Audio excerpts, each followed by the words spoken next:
आजची पत्रकार परिषद विधानसभा सदस्य पुणे श्री रवींद्र धनगेकर आणि उभाटा गटाच्या प्रवक्त्या श्रीमती सुषमाताई अंधारे यांनी 2 दिवसापूर्वी राज्य उत्पादन शुल्क विभागाच्या अधीक्षक कार्यालयामध्ये पुण्यात या ठिकाणी जाऊन तिथल्या अधिकाऱ्यांना काही प्रश्नांच्या संदर्भामध्ये जाब विचारलेला होता।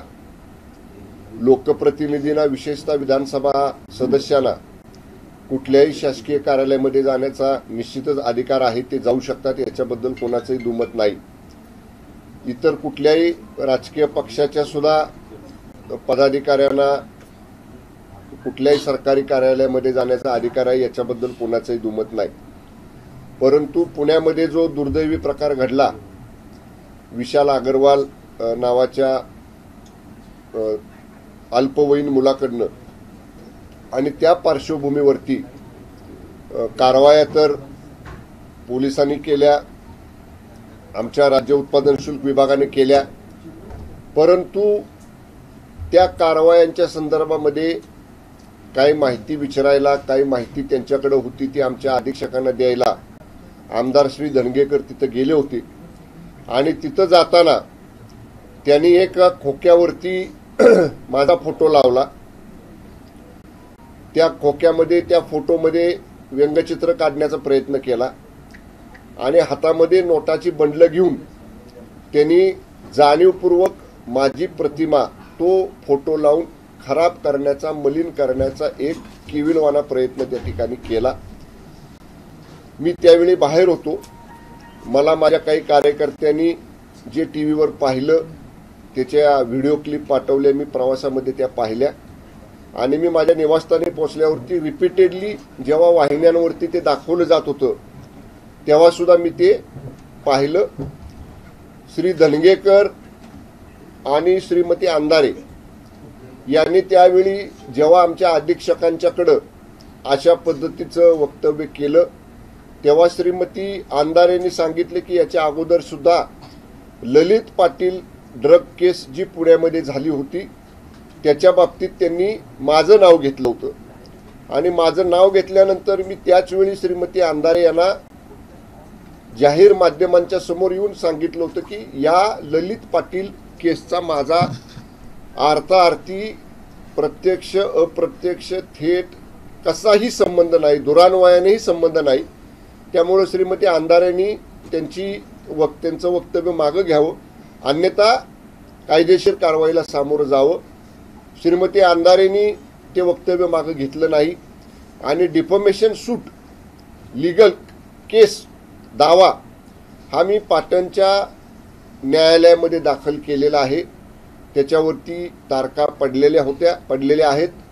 मध्यंतरी 2 महिने मी लोकसभा निवडणुकीच्या प्रचारात असल्यामुळे मला कोर्टाला विनंती करावी लागली की निवडणुका झाल्यानंतरची तारीख मला द्या। मी माहिती घेतली, आता 10 तारखेपर्यंत माननीय न्यायालयाला सुट्टी आहे। न्यायालयाची सुट्टी संपल्या मी स्वतः न्यायालयामध्ये हजर होऊन जी पाठीमागची केस आहे ललित पाटील केसमधली जी मी दावा केलेला आहे श्रीमती अंधारेंवर, त्याच्या बाबतीत तारीख लवकर लावायची विनंती माननीय न्यायालयाला करणार आहे। आणि त्याच विनंतीबरोबर ही केस पाटण न्यायालयामध्ये असताना परत श्रीमती अंधारेंनी काल पुण्यामध्ये माझ्या नावाचा उल्लेख केला। त्यामुळं एक अवमानकारक याचिका प्रलंबित असताना तसाच परत उल्लेख करून श्रीमती अंधारेंनी एक प्रकारे न्यायालयीन प्रक्रियेला सुद्धा आपण जुमानत नाही हे दाखवून दिलेलं आहे। ही एक बाजू। आणि काल जो राज्य उत्पादन शुल्क विभागामध्ये कार्यालयामध्ये जाऊन जो प्रकार विधानसभा सदस्य श्री धनगेकर आणि श्रीमती अंधारे यांनी केलेला आहे, त्यांना आजच या ठिकाणी नोटिशीची प्रत माझ्याकडे आहे। आजच माझ्या वकिलांच्या मार्फत मी त्यांना कायदेशीर नोटीस डिफॉमेशनची बजावलेली आहे। 3 दिवसामध्ये या प्रकरणामध्ये जो त्या ठिकाणी त्यांनी माझा उल्लेख केलेला आहे किंवा ते खोकं दाखवलेलं आहे, त्याच्यावरती फोटो टाकलेला आहे, याच्या बाबतीत त्यांनी विधान पाठीमागे घ्यावं, बिनशर्त माफी मागावी। अन्यथा आमदार श्री धनगेकर यांच्या विरोधात सुद्धा अशाच पद्धतीची न्यायालयीन कारवाई ही या ठिकाणी केली जाईल। मी आज राज्याचा एक मंत्री म्हणून माध्यमांच्या मार्फत राज्यातल्या जनतेला नम्र विनंती करत आहे, आवाहन करत आहे की अशा पद्धतीचं श्री धनगेकर आणि श्रीमती अंधारे यांनी केलेलं वक्तव्य हे निराधार आहे, याच्यात कुठलंही तथ्य नाही, त्यांच्याकडे कुठलेही पुरावे नाहीत। केवळ आणि केवळ स्टंटबाजी करण्याचा एक केविलवाना प्रयत्न आमदार धनगेकर आणि उबाटाच्या श्रीमती अंधारे ह्या ठिकाणी करतायत। त्यांनी 3 दिवसात जर याच्या बाबतीतला खुलासा केला नाही तर पाठीमागं ललित पाटील केसमध्ये जशा पद्धतीनं मी कायदेशीर कारवाई न्यायालयामध्ये केलेली आहे तशीच कारवाई कायदेशीर त्यांच्यावरती याचबरोबर माझ्या राज्य उत्पादनशील विभागामार्फत पुण्यातलं अगरवाल प्रकरण घडल्यानंतर ज्या ज्या कारवाया केलेल्या आहेत राज्यामध्ये सर्व भागांमध्ये, किंबहुना इथून पुढे ज्या कारवाया करायच्या आहेत त्याच्या बाबतीतलं इनपुट, त्याच्या बाबतीतली माहिती, त्याच्या बाबतीतलं नियोजन मी माझ्या विभागाला घेऊन या ठिकाणी केलेलं आहे। उद्या या बाबतीतली स्वतंत्र पत्रकार परिषद घेऊन राज्य उत्पादन शुल्क काय उपाययोजना आचारसंहिता संपल्या करणार आहे त्याच्या बाबतीतली स्वतंत्र पत्रकार परिषद उद्या या ठिकाणी मी घेणार आहे। धन्यवाद। आपले काही प्रश्न असतील तर विचारा। तुम्हाला कुठेतरी बदनाम करण्याचा प्रयत्न, कारण काही दिवसांपूर्वी आपण पाहिलं की असाच एक आरोप विनायक राऊत यांनी पण केला होता। यानंतर त्यांनी मग म्हटलं की शंभूराजे मी दुसऱ्या शंभूराजे बदलतो, त्यामुळे कुठेतरी बदनाम करण्याचं काम उबाटा पक्ष करते। तुम्हाला काय आहे बघा, आता उबाटाच्या नेत्यांना त्यांना दुसरं कुठलं काम उरलेलं नाही। आपण बघितलं ललित पाटील केसमध्ये उबाटाच्या श्रीमती अंधारेंनी वक्तव्य केलं, मी न्यायालयात गेलो। विनायक राऊतांनी सांगितलं की शंभूराज माननीय उद्धव साहेबांच्या संपर्कात आहेत। मी असंच त्यांना अल्टिमेटम दिलं की तुम्ही 24 तासाच्या आत खुलासा करा नाही तर तुमच्यावर कायदेशीर कारवाई करीन। मी इशारा दिल्या विनायक राऊत काय म्हटले माध्यमांच्या पुढे येऊन की हा शंभूराज देसाई तो नाही, तर मी परत त्यांना म्हणलं दुसरा कोण हा शंभूराज आहे तो तरी एकदा पुढे आणा, जो माननीय उद्धव साहेबांच्या संपर्कात आहेत। ते आणू शकले नाहीत। तथ्यहीन बोलायचं, पुरावा नसताना बोलायचं आणि मी म्हणतो तसं स्टंट करायची सवय ह्या लोकांना लागलेली, कारण जनतेने ह्यांना नाकारलेलं आहे।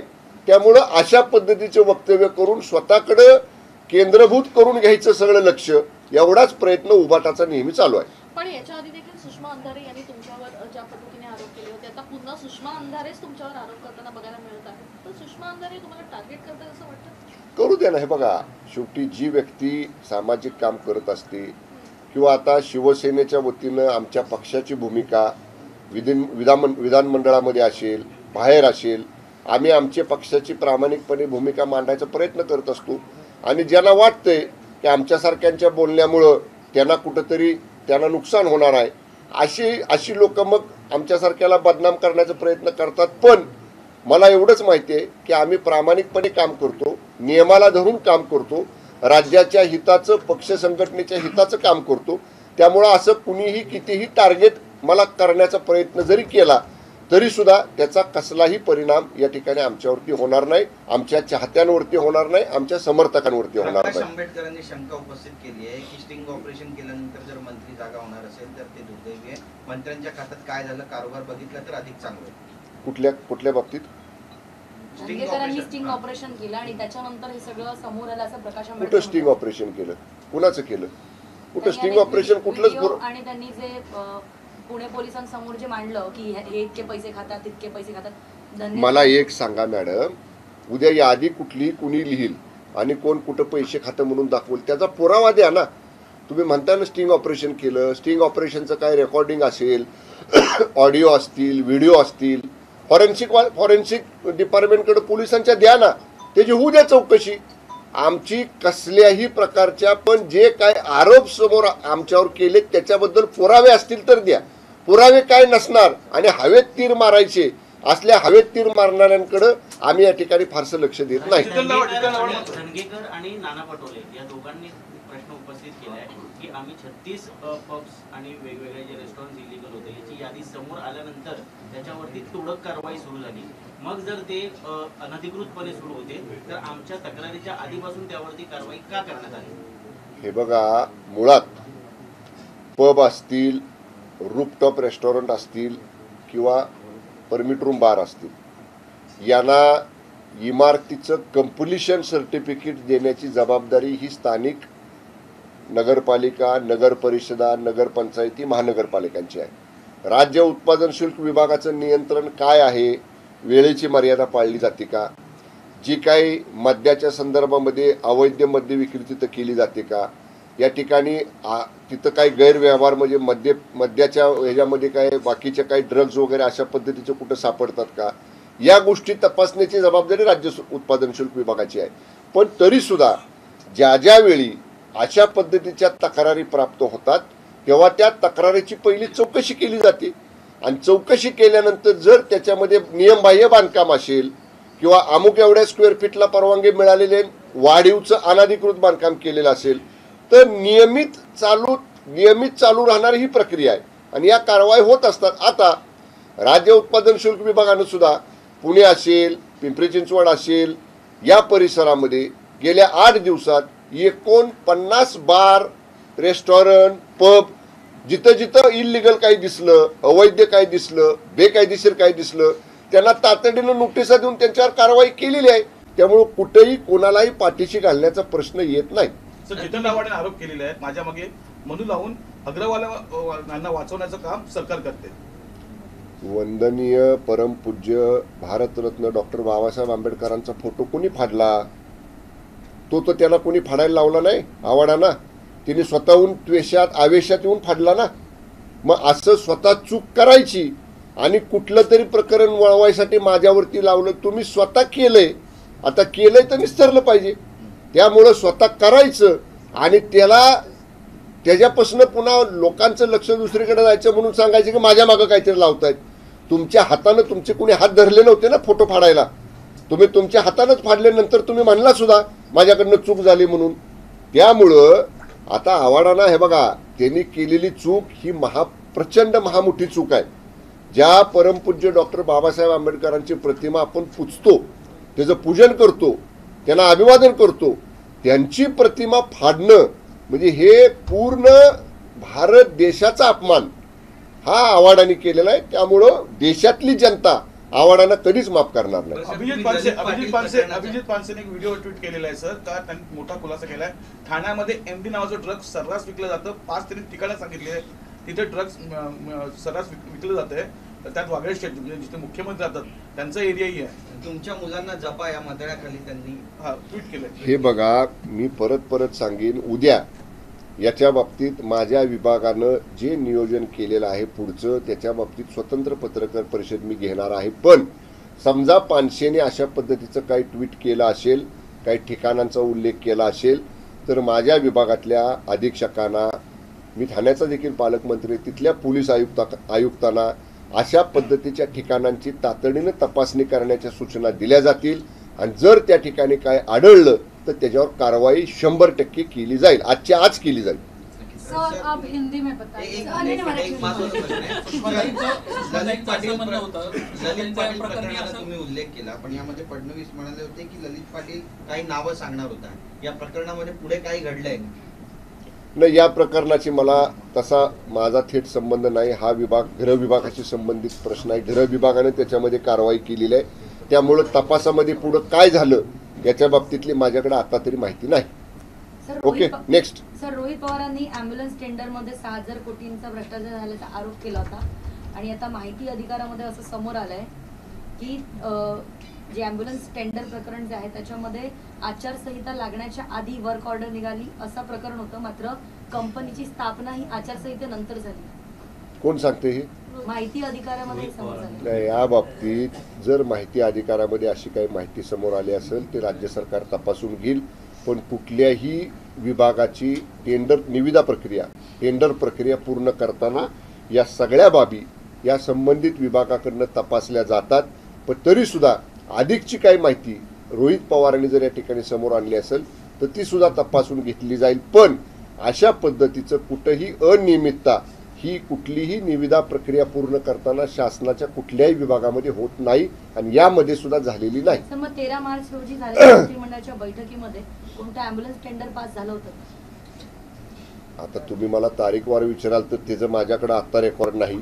पण ते माहिती आचारसंहितेच्या 2 दिवस हे मला मुख्यमंत्र्यांनी एक ट्विट केलेलं आहे, ज्या ट्विटच्या माध्यमातून उद्धव ठाकरे यांच्यावर निशाणा साधलेला. त्या ट्विटमध्ये असं लिहिलं आहे की परदेशी कशाला जायचं, गड्या आपला गाव बघा, शेत पिकाची दुनिया न्यारी, बसे जिथे विठुरायाची पंढरी.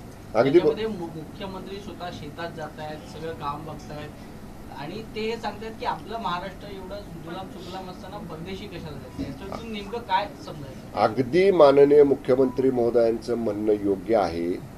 शेवटी आपल्या काळ्या मातीची ओढ, आपल्या आईची ओढ, मातीला आपण आई समान मानतो, धरतीला आपली आई समान मानतो, ही प्रत्येक महाराष्ट्रातल्या भारतीयाच्या मनामध्ये असते.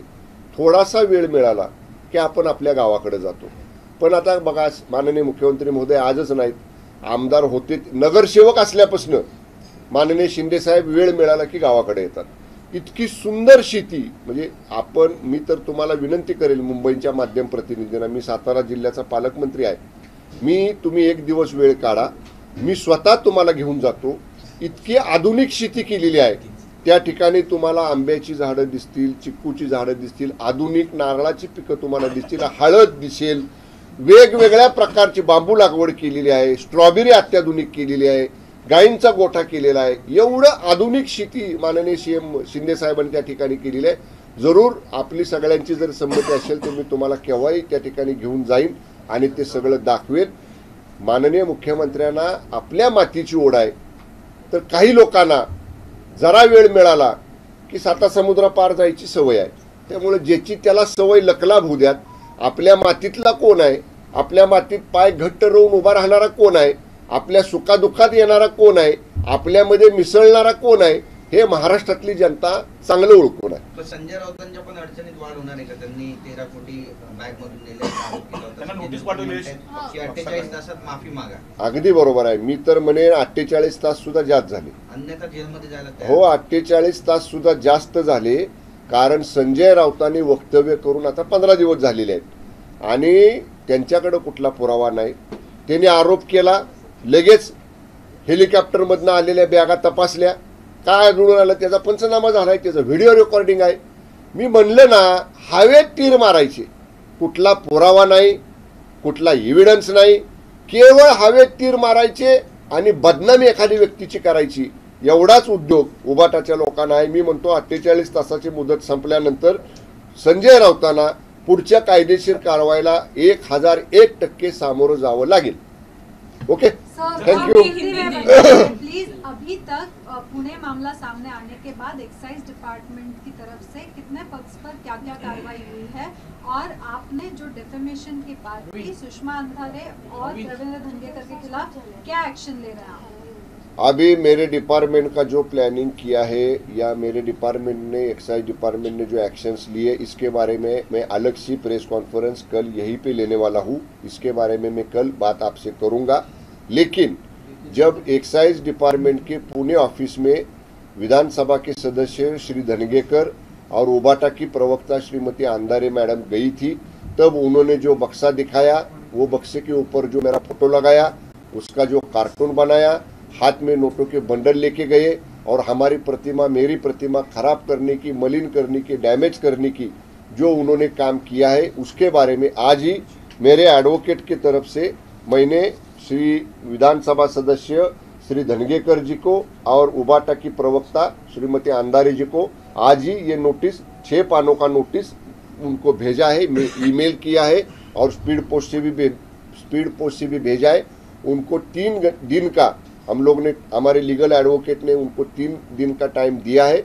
अगर वो उनका क्लेरिफिकेशन नहीं करते या बिनशर्त माफी नहीं मांगते हैं तो एक मैटर ऑलरेडी श्रीमती अंधारे मैडम के ऊपर पाटन कोर्ट में मैंने डिफेमेशन का सूट फाइल किया है.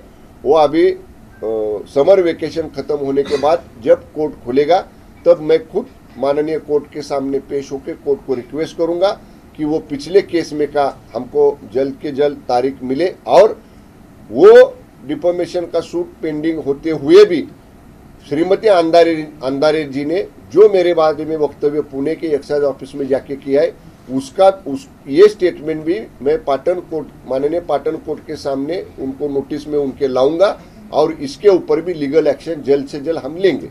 लेकिन आपके खिलाफ तो उन्होंने ये भी कहा है कि एक्साइज डिपार्टमेंट लेमन ट्री और ससून हॉस्पिटल के बीच जैसे एक ट्रायंगल है, अनहोली नेक्सस है, और आपके डिपार्टमेंट पे काफी सवाल भी उठाए जा रहे हैं।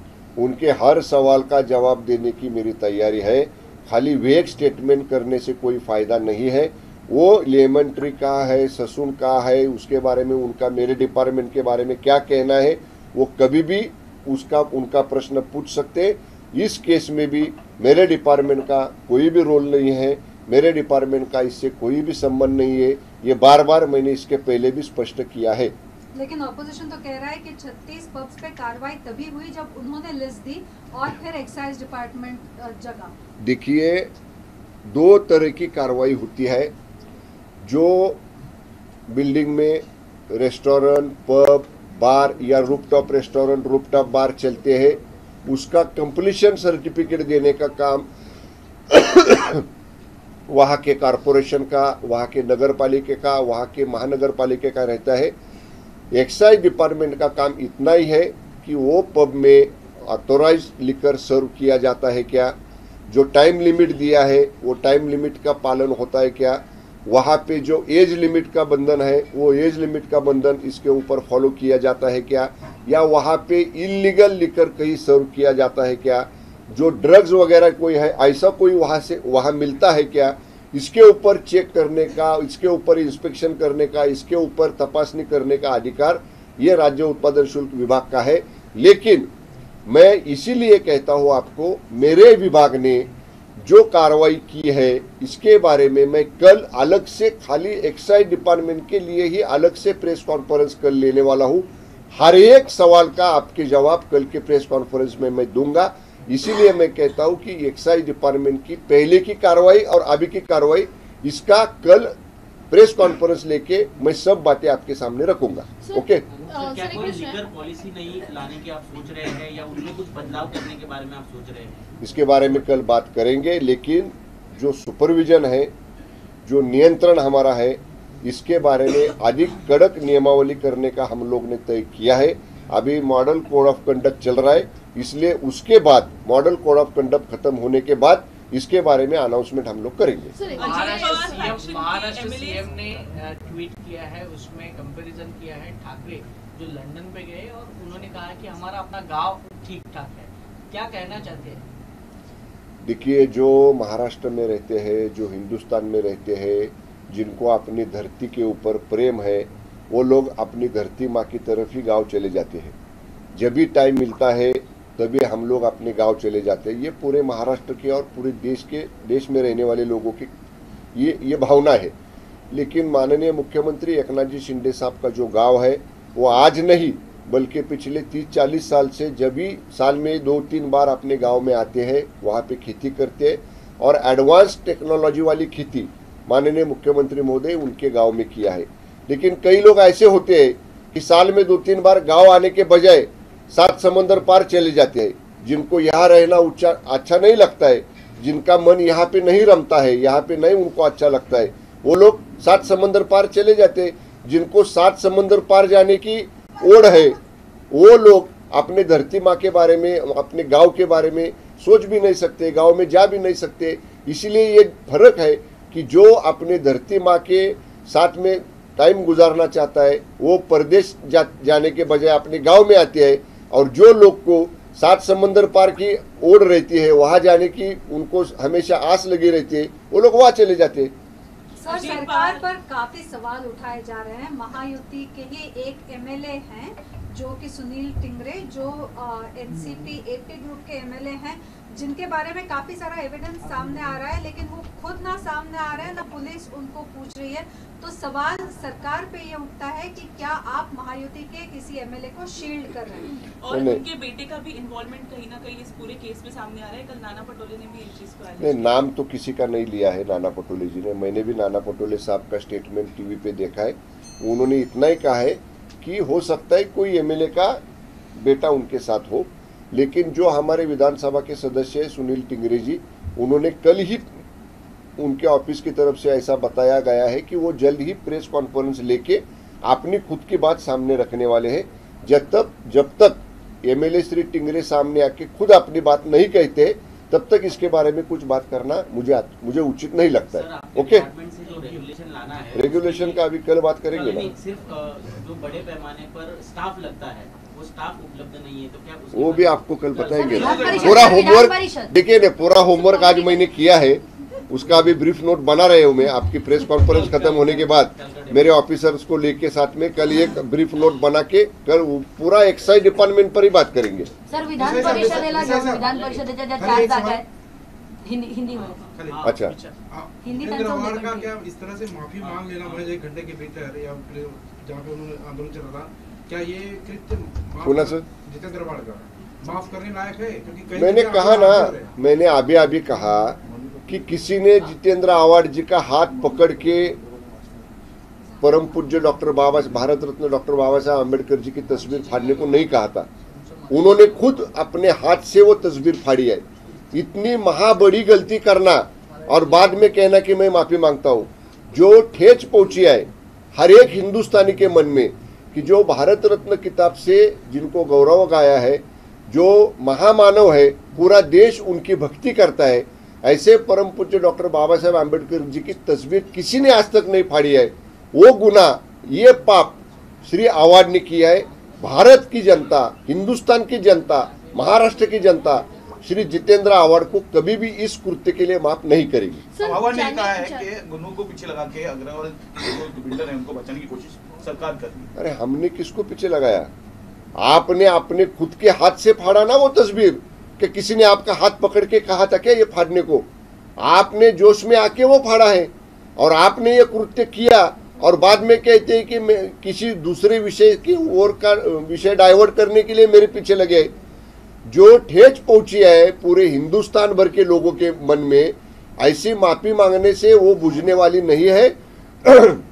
हिंदुस्तान की जनता इस कृत्य के लिए श्री जितेंद्र आवाड को कभी भी माफ नहीं करेगी। सर, जो एकूणच- चलो अभी डॉक्टर खत्म। जसं है एकूणच- जो इन्वॉल्व है इस पर्टिकुलर केस में, उन्होंने एक स्टेटमेंट दिया है और कहा है कि मैं सबको एक्सपोज कर दूंगा।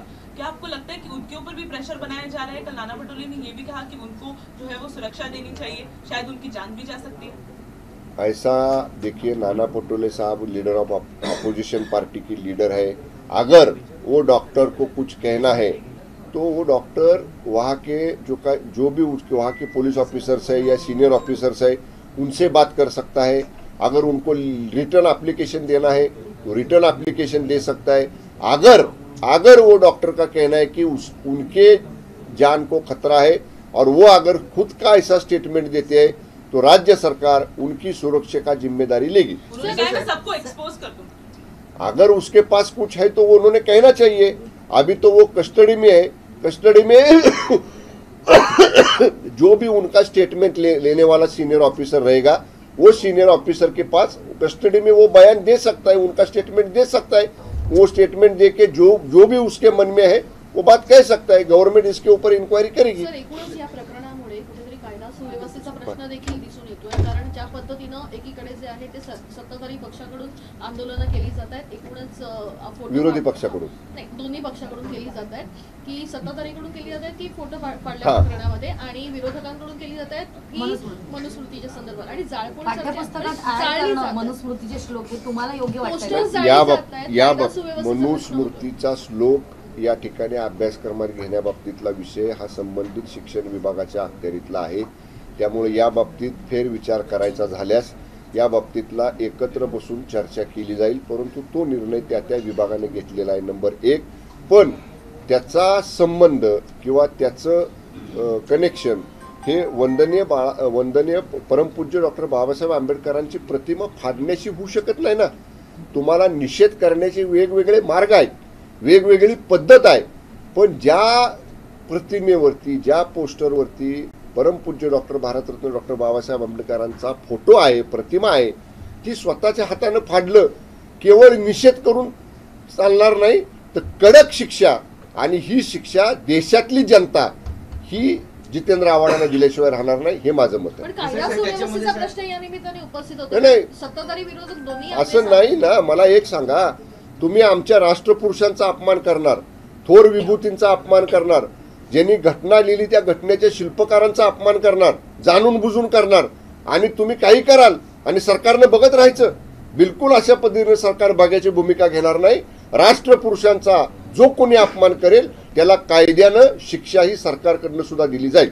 2019 ते 20 दरम्यान एक्साइज डिपार्टमेंटकडनं पुण्यातील साधू वासवानी चौकातली जागा रिडेव्हलपला दिली गेली आणि ती अगरवाल बिल्डरला दिली गेल्याची माहिती समोर येते. काय खरं आहे वस्तुस्थिती यात?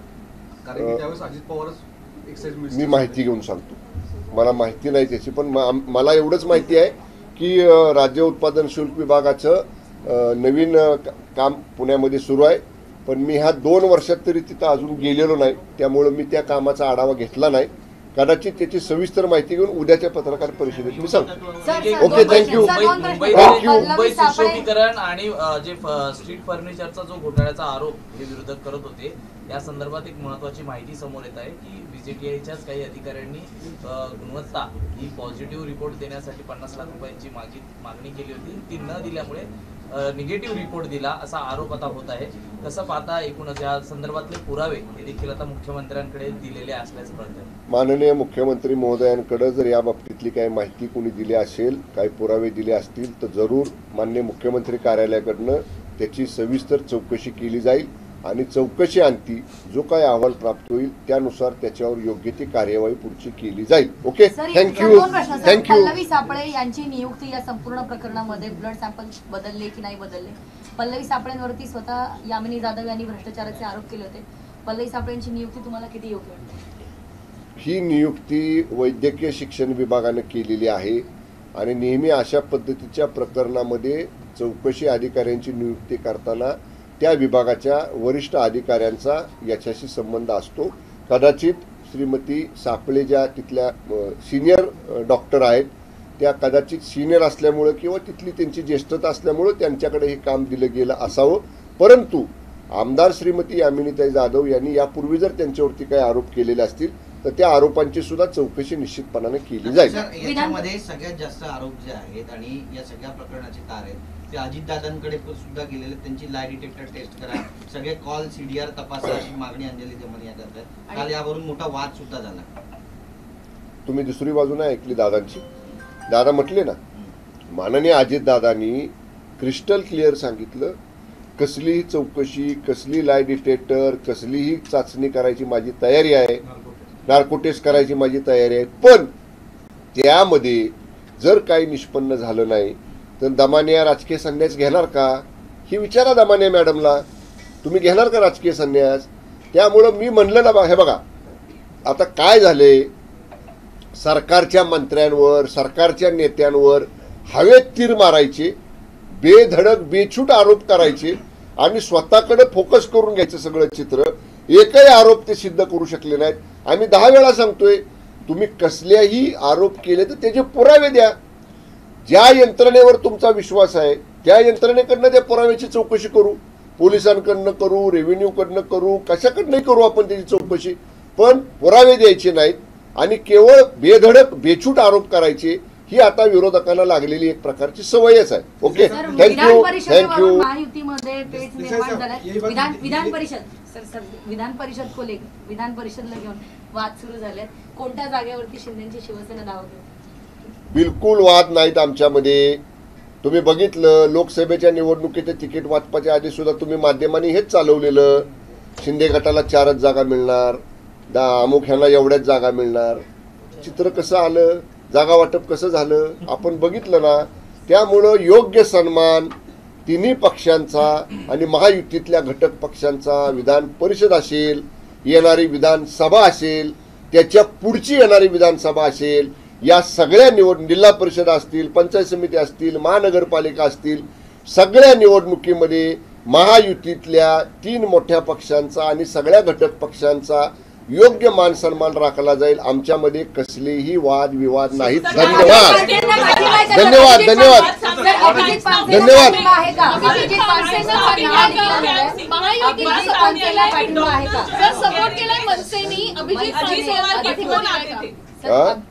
टाइम्स नाउ के स्टिंग में एक बात सामने आई है कि डॉक्टर्स कह रहे हैं कि अजीत पवार के फोन तो आते थे उनको कुछ बात करने के लिए.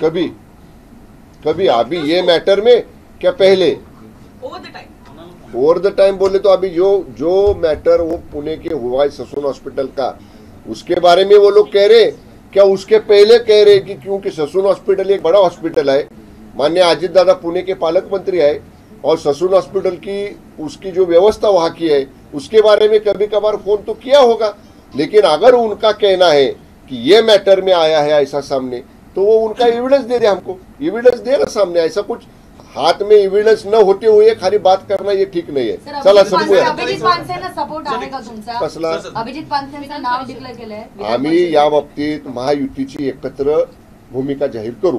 पण महायुती म्हणून माननीय शिंदे साहेब, माननीय फडणवीस साहेब, माननीय अजितदादा ही तिघही महायुतीतल्या सगळ्या घटक पक्षांना विचारात घेऊन त्यांच्याशी विचारविनिमय करून त्यांच्याशी चर्चा करून आम्ही एकत्रपणे या निवडणुकीबाबतीतली महायुतीची भूमिका स्पष्ट करू। सर, ठाण्याचे पालकमंत्री तुम्ही आहेत, आव्हाडांनी मोठा आरोप केलेला आहे, तळव्या मुंबईमध्ये सांगितलं मगाशी, मोठ्या प्रमाणात गुंड पाठवतायत, गुंड पाठवण्यात येत आहेत। कशासाठी? कशासाठी? निवडणूक असतील कशा असतील? अजिबात नाही। आव्हाडांना बघा आता पराभव समोर दिसू लागल्यामुळं गुंड पाठवले, दमदाटी केली, दादागिरी केली, हे आता पराभवाचं उत्तर काय द्यायचं हे अगोदर शोधून ठेवतात आव्हाड। कुठेही गुंडगिरी करण्याची आवश्यकता नाही, कुठेही गुंडांना पाठीशी घालण्याची आवश्यकता नाही। उलट या निवडणुकीमध्ये सगळ्यात जास्त कारवाया ज्यांची गुंडगिरीची पार्श्वभूमी आहे अशा व्यक्तींवरती सगळ्यात जास्त कारवाया महाराष्ट्रामध्ये या लोकसभा निवडणुकीमध्ये झालेल्या आहेत। अंजलि दमनिया का अभी हो गया। अंजलि दमनिया का फर्स्ट टाइम नहीं है कि अजीत दादा भी इससे आरोप किया, इसके पहले एकनाथ खड़से हो या कई नेता पर आरोप किया। आप सरकार में शामिल हैं, अजीत दादा आपके सहयोगी पार्टी के वो भी शामिल हैं। आपको क्या लगता है कि अंजलि दमनिया को हर बार टारगेट बनाने के लिए कोई ऑपरेट करता है? इसका भी इन्वेस्टिगेशन होना चाहिए। इसका भी इन्वेस्टिगेशन होना चाहिए कि ऐसी बार बार जो भी स्टेटमेंट दमानिया मैडम ने दिया है वो कभी सच नहीं निकला है, क्योंकि उसके बाद उसके वो स्टेटमेंट के बाद कोई बात सामने जैसी उन्होंने कही है वैसी बात सामने नहीं आई है। अभी मैंने कहा कि नार्को टेस्ट के बारे में माननीय अजित दादा के लिए उन्होंने जो स्टेटमेंट किया, माननीय दादा ने कहा है कि मेरी तैयारी है, लेकिन वो अलग अगर गलत निकलता है तो अंजनी दमानिया मैडम राजकीय सन्यास लेके मैं घर में बैठेगी क्या, ये सवाल का रिप्लाई पहला अंजनी दमानिया मैडम ने देना चाहिए।